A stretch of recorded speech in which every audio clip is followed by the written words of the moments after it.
Hey everybody, I hope you like ponies because we're here talking about season 1, episode 7, because we're here talking about the season 1, episode 7 edition of My Little Pony Friendship is Magic, which the episode is called Dragonshy. Dragonshy. So this seems to be the last of our introduction to the ponies' individual personalities, and this is Fluttershy's turn to shine, as the title may have suggested. Yeah, they're so mean to her in this episode. Okay, let's get into the overview of it. So, Fluttershy is going around her meadow, micromanaging her animals. Feeding them. She spit worms into full-grown birds' mouths as if they can do that themselves. They are She's trained them to be they're codependent. Yes, they're pets. That's what pets do. They're wild animals. They're pets. I bet her house smells like pee. And then she hovers over Angel and she's like, "Now you're not going to eat this fast, are you?" And Angel,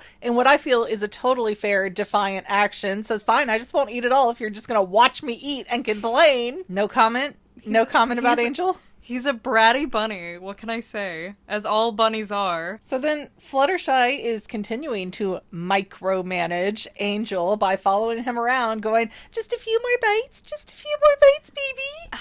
Angel is her baby, literally. Like, you haven't ever stood over your child and been like, "Just eat something, please." No, I gave up on you long ago when you would sleep at the kitchen table when I'd be like, "You can't get up until you eat one thing." Well, that's your fault for having autistic children.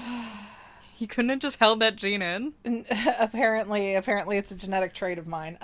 But Angel starts coughing and Fluttershy's, "What is it? What is it?" And then finally it's like, "Oh, is it this giant black cloud of smoke in the sky? Okay, like, let me go to Ponyville and I'm gonna just tell everybody and warn everybody that we gotta do something about this big black cloud of smog." And Rainbow Dash is there with a literal bouncy ball going, "I'm going to be the future ball bouncing record holder for equestrian." Like, what? Knowing her internet Oh. fame, that's a horrible thing to say. Maybe that's the episode where it started, the idea. Oh no! She is a record holder. Oh no! Do not look up Rainbow Dash in the jar. Just do not. No, don't do it. There's more than that. But the point being, what is this record? Is there an Equestria version of Ripley's Believe It or Not? Because who is holding these records that she expects is going to come and give her some kind of validation over it? Obviously, it's like those world record books you see in the library to check out instead of reading a real book. I feel like either Rainbow Dash's parents never paid attention to her, or she's got like a sibling that is like really, really special and she feels like nothing compared to them, because her mentality is just so warped. Oh, how wrong you are. But this isn't about Rainbow Dash, even though we're going to talk about her a lot because she's kind of an extra big jerk in this episode. This is about Fluttershy trying to desperately go around going, excuse me, everybody, we need to, they help. Oh, Animal's gonna not live, help. We're gonna have to start over in a new town." And everybody's basically just ignoring her. And then Twilight comes on the bridge and she speaks with such authority because she's been trained to do this kind of thing, I guess. And she's just like, "Hey, yo, there's a big cloud of smoke. It's from a dragon snoring." She's not some New York gangster. What are you on about? Bagel. In this scenario, she can be, because she has the authority and heart of a 45-year-old Italian pizza house owner. She has the authority and heart of a future dictator. Anyways, as I was trying to say, Twilight's all, "Yo, we gotta get rid of this dragons up here, yous guys." How many people are gonna get offended by that? Probably none. Probably our reach is like 100 viewers. I don't know.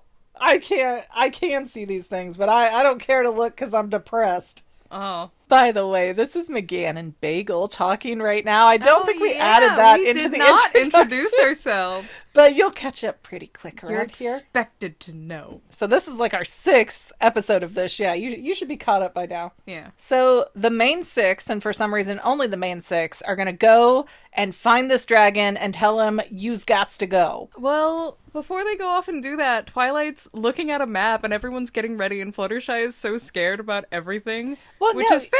And everybody gets ready really weird. Like, Rainbow Dash goes up to a cloud and puts her hooves in a rainbow lake and makes herself like a rainbow camo smudge under her cheeks. Applejack gets a really big bag packed. Pinkie Pie's like, here, let me pack a bunch of deflated balloons. You never know when you'll need one, especially with a dragon of that size. And Rarity's like, I need a hat and a scarf. Let's go, darlings. You know she can throw down. You saw that first episode. They did have the cutest little satchels, though. I do love their little pony satchels. Yeah, they've even got their cutie marks on them, so you know whose is whose. But Rainbow Dash starts getting this attitude where she's just like, let's not bring Fluttershy because she's afraid of her own shadow, which Fluttershy then promptly proves her right. And I feel like that's a fair assessment. Fluttershy is scared of everything, and Rainbow Dash was the only one to, like, point that out. Well, when they're all getting ready and looking all like, hoo-ha, Charlie's Angels montage, Fluttershy comes out, like, wrapped up like some kid whose dad signed him up for football, but mom really doesn't want him to. Like, she has so much equipment on,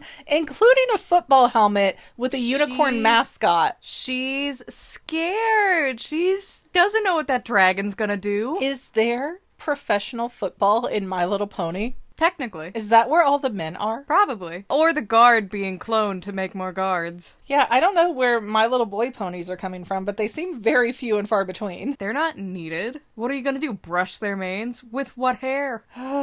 They have hair.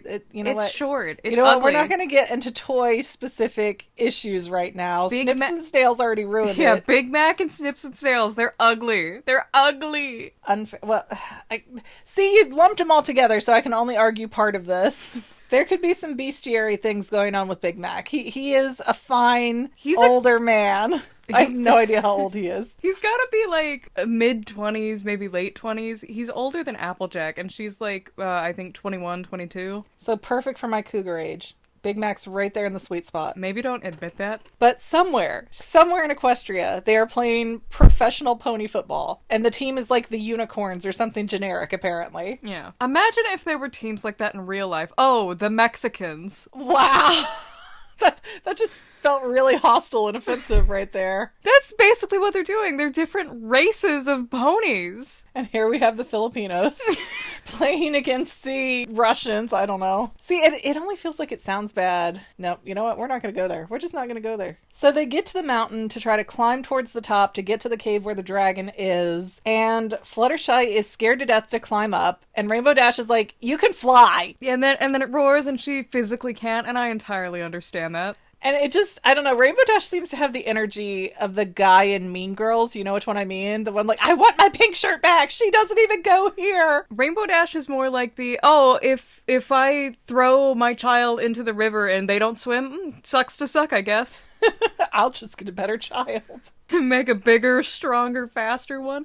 And Applejack's the best one in this episode, solely because she's stopping like, hey, she's clearly scared. I'll go with her. I'll make sure you're okay. Yeah, Applejack's like, give me the map. I'm going to take her around the long way so that she can get up the mountain comfortably. And Rainbow Dash is like, no, it's going to take forever. And they do it. And it does take forever, according to the show, but we have it like 2 seconds later. And then they're trying to get Fluttershy to jump across a little cavern, I guess, in the walkway. Like there's a gap. And Fluttershy's, no, I can't do it, and almost falls into it like a dum-dum. And it was literally like what, a foot long gap. It was embarrassing. Her. It was embarrassing. And Pinkie Pie's jumping back and forth like, look, hop, skip, and a jump. And Fluttershy's like, hop, skip, fall down the hole. And it did not help that Twilight was there going, well, don't look down though. Like, don't think about pink elephants. Now what are you thinking about? Ooh. I mean, we both suffer from anxiety. Surely there are situations where it's just so overwhelming. At least for me it is, where you just can't make yourself do it. Yes, but Fluttershy came along willingly on this mission. No, she didn't! I didn't see anybody showing up at her house, forcing her out with a rope. Did you miss the part where they all stampeded her to the mountain? They all picked her up and just decided she's coming? Maybe I was writing a note. I didn't remember that. I saw that, and she was screaming the whole time like, no, wait, I can stay behind! She could have walked and turned around at any given point. And what are they gonna do? disappoint her friends? Yes, absolutely. If you're afraid of certain death, absolutely. This is my permission to everybody listening. Your friends don't matter if you are like in danger or afraid. Like, go do you. So Then, after Fluttershy gets across the foot gap, she ends up accidentally setting off an avalanche, which everybody then has to walk around, and they're very annoyed about that. And this one I do feel bad about because, you know, she is nervous, she is anxious. Like, Rainbow Dash knocked a leaf off unintentionally. This was not her trying to be a jerk, but the leaf touched Fluttershy, and she goes, avalanche! And just... You know, the whole place comes crashing down. Complete accident. Like, I feel bad for Fluttershy for that one. Yeah, I mean, Rainbow Dash also shouldn't have been flying into a tree. For whatever reason, she decided she needed to. I know you don't like Rainbow Dash, but I feel like you are really strongly trying to make Rainbow Dash a villain here. I don't think she's the villain of this. I think it's a simple... I'm not saying she's a villain, I'm saying she's a bully. But I think that this was a simple situational error. I don't think this was, oh, Rainbow Dash should have been better or Fluttershy could have been better. In this particular instance, I think the avalanche was a pure anxiety-driven moment. Yeah, that's what most of her fumbles are in this episode. It doesn't feel like it to me. It feels like a lot of them are just so over the top. And again, this is still being written as like a preschool level show right now, so that kind of thing is going to happen. But it feels like there is no nuance to it until this avalanche part, and then there's a little bit more nuance in her behavior. But they finally get to where the cave entrance is, and Fluttershy's like, nope, I'm not going in. I'm going to hide behind this stalagmite, or tight. Which is which? Which is going up? I don't know. I'm going to hide behind this stalag on the floor of the cave outside entrance. It was rock. Whatever, but it was from drippy down rock. That's why it's pointy. And the most frustrating part of this episode is when they're like, well, why didn't you tell us you were scared earlier? Can you not open your 2 functioning eyeballs?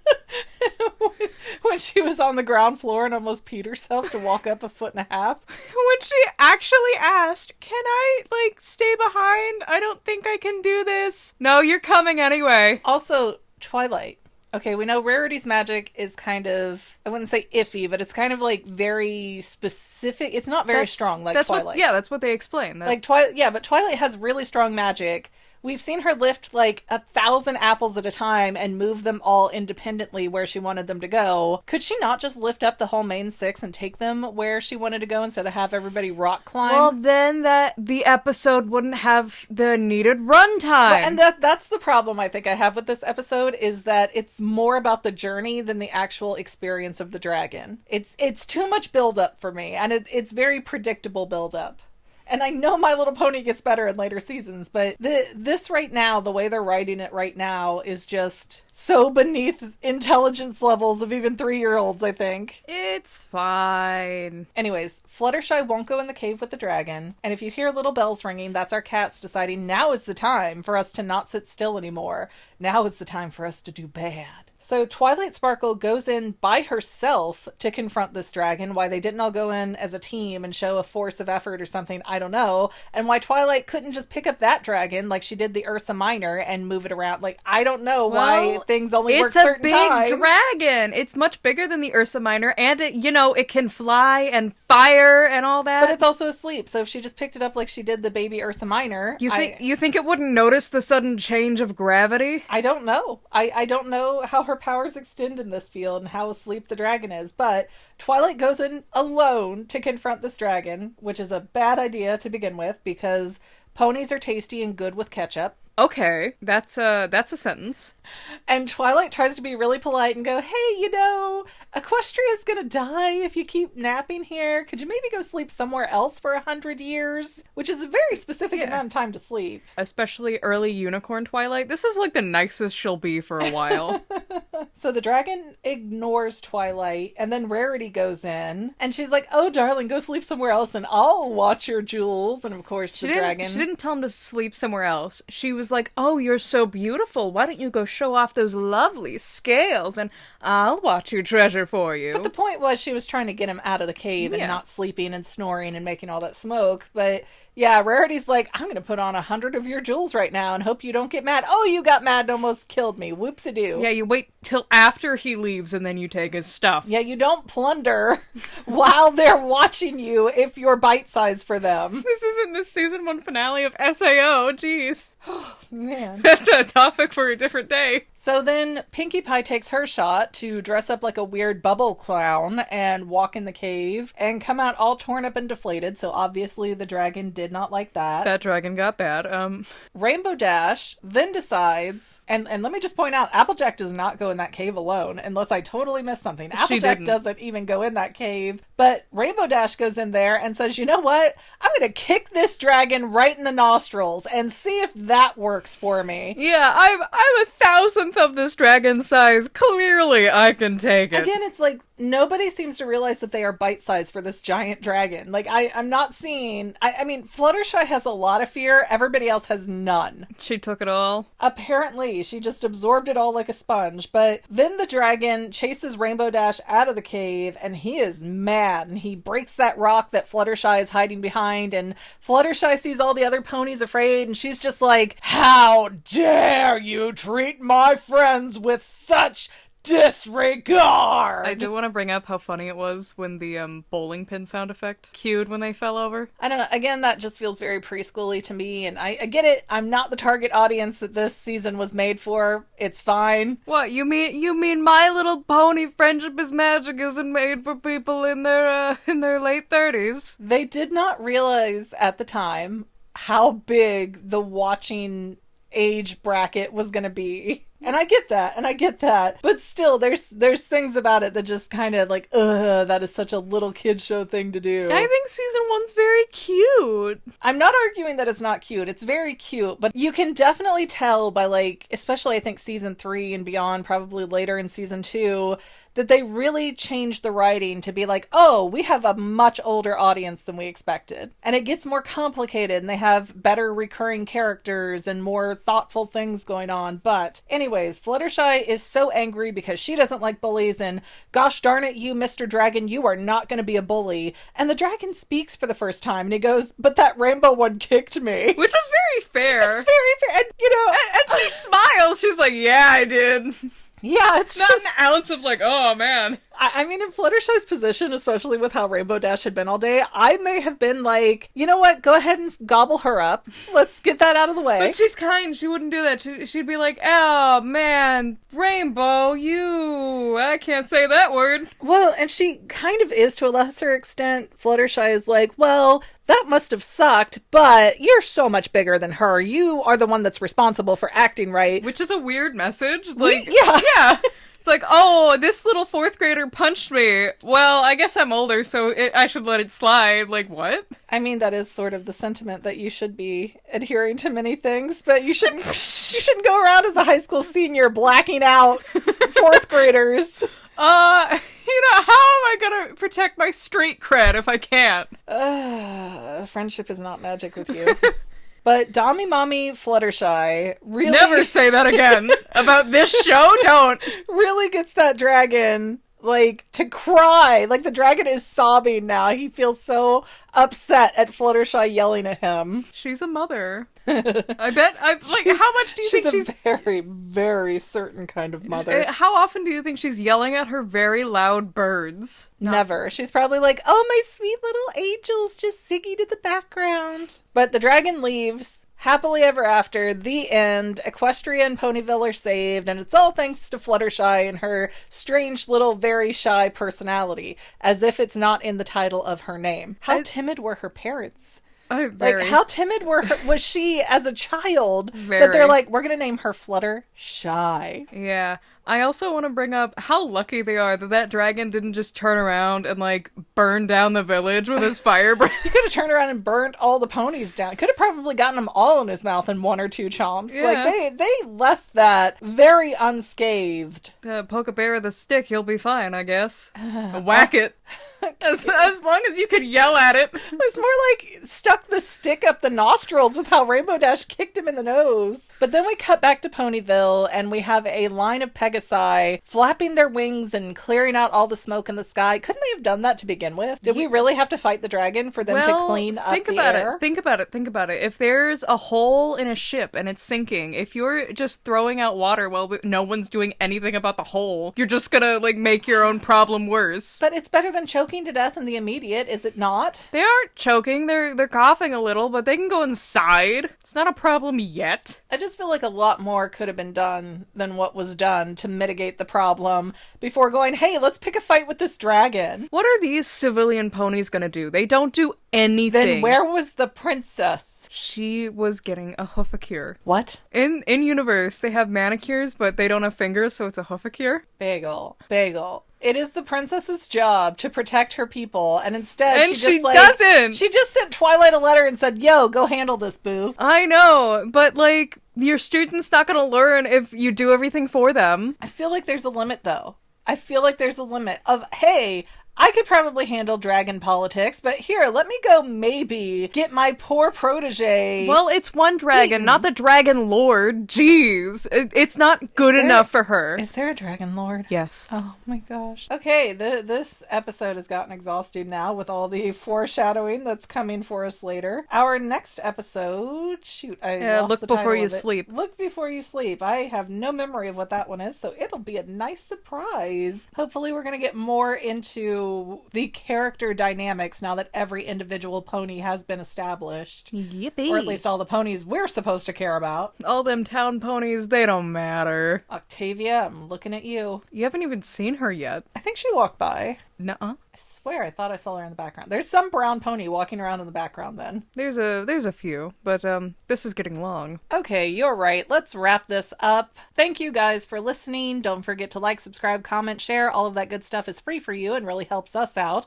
If you so feel like being a channel member, that's really cool of you and we would appreciate that. Again, I am McGann, the fangirl. I am completely burnt out on making dozens of videos every sometimes week, but not lately. So we're doing this for a while to stay afloat because spending 20-something hours a week on a theory video that nobody watches and I make like $3 on is not working out in my best interest. The weird and panicked look on Bagel's face right now. I'm not... You thought there would be money in this? Yeah.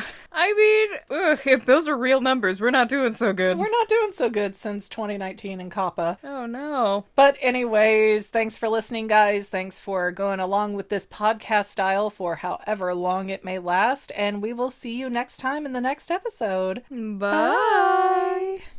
And to any of my members here on YouTube, a huge bottom of my heart thank you for all of your help and support. If you would like to become a paid channel member, there is a link in the description below. Thanks again, guys. Love you. Well, family members, we're almost done, but I want to invite you to hang out with me in some other places. I'm on Twitter and Instagram as my own personal self, and I have a Facebook page too, but I mostly just post photos over there. And sometimes people say, hey, McGann, I want to mail you something. How do I do that? Easy. Just click the About tab on my channel page and my most current P.O. Box info will be right there. I also run another channel, The Family. It's really a hodgepodge channel where we might post anything. Oh yeah, and I also sell shirts and stickers and stuff with the Family and the Fangirl logos. If that is your cup of tea, I have a link in every description of every video. Finally, if you want to help out the Fangirl channel and make sure I'm putting out video essays for years to come, the best way you can help is by subscribing and watching more of my videos, whether they're new, old, whatever. Maybe even share one or two on social media, help spread the word. People who watch to the end of videos like you helps to tell the site, hey, this is a good video, we should recommend it to other people. So if you made it this far, leave me a comment of something like, hey, I made it to the end. Love ya.